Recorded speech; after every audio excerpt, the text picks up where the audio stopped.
പറയാം. ഈ യാ മുത്തക്കബ്ബിർ അസ്സലാമു അലൈക്കും വറഹ്മത്തുള്ളാഹി വബറകാതുഹു.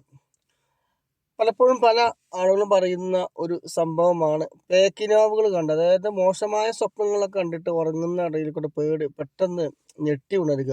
സ്വാഭാവികമായിട്ട് നമ്മളിങ്ങനെ ഉറങ്ങണം കരുതുക, അപ്പോൾ ദുസ്വപ്നങ്ങൾ, നമുക്ക് ഇഷ്ടപ്പെടാത്ത ഒരുപാട് ദുസ്വപ്നങ്ങൾ ഇങ്ങനെ കണ്ടു കൊടുക്കും. എന്നിട്ട് പെട്ടെന്ന് നമ്മൾ ഉണരും അല്ലേ. അങ്ങനെ പേക്കിനാവുകളെ കണ്ട് ഭയപ്പെടുന്ന ആളുകളുണ്ടെങ്കിൽ, പ്രശ്നമുള്ള ആളുകളുണ്ടെങ്കിൽ, ഉറങ്ങുന്നതിന് മുമ്പ് നമ്മൾ ആ കിടക്ക ഉണ്ടാവുമല്ലോ, ആ കിടക്ക അല്ലെങ്കിൽ കട്ടിലിൽ ഇരുന്നു കൊണ്ട് 21 പ്രാവശ്യം, എത്ര 21 പ്രാവശ്യം ഈ പറയാൻ പോകുന്ന ഞാൻ ഇസ്മയെ ഇങ്ങനെ അന്തമിടണ്ട. യാ മുത്തക്കബ്ബിർ എന്നുള്ള ഇസ്മാണ്. ചൊല്ലേണ്ട രൂപം ഞാൻ പറയാം. ഈ യാ മുത്തക്കബ്ബിർ എന്നുള്ള ഈ ഇസ്മ ഓതൽ പതിവാക്കുക. എന്നാൽ ഈ ദുസ്വപ്നങ്ങൾ കണ്ട് പേക്കിനാവുകൾ ഉണ്ടാകുന്ന പ്രയാസങ്ങൾ അതോടുകൂടി അവിടെ മഅസ്സലാമ, അതോടുകൂടി അവിടെ അവസാനിപ്പിക്കുന്നുള്ള.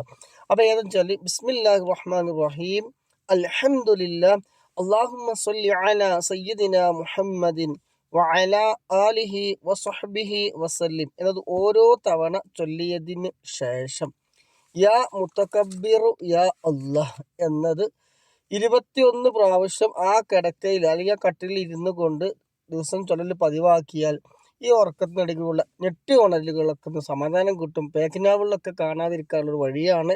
അപ്പോൾ കുട്ടികളിലുണ്ടാവും, സ്ത്രീകളിലുണ്ടാവും, പുരുഷന്മാരുണ്ടാവും, എല്ലാവർക്കും ഉണ്ടാകുന്ന ചില അനുഭവങ്ങളാണ്. അപ്പം അങ്ങനെയുള്ള ആളുകളൊക്കെ ഇതൊന്ന് പരീക്ഷിച്ച് നോക്കിക്കോളൂ.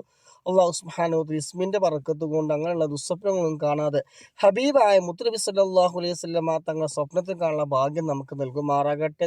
ആ ചെയ്യാൻ പരമാവധി എല്ലാവരും ഷെയർ ചെയ്യുക, ലൈക്ക് ചെയ്യുക, സപ്പോർട്ട് ചെയ്യുക. ഇൻഷാ അല്ലാഹ് അടുത്ത എപ്പിസോഡുമായിട്ട് വരാം. അടുത്ത എപ്പിസോഡ് പറഞ്ഞാൽ തൊഴിലിൽ നല്ല വിജയം ലഭിക്കാനുള്ള ഒരു എപ്പിസോഡാണ് അടുത്ത്. ഇൻഷാ അല്ലാഹ്.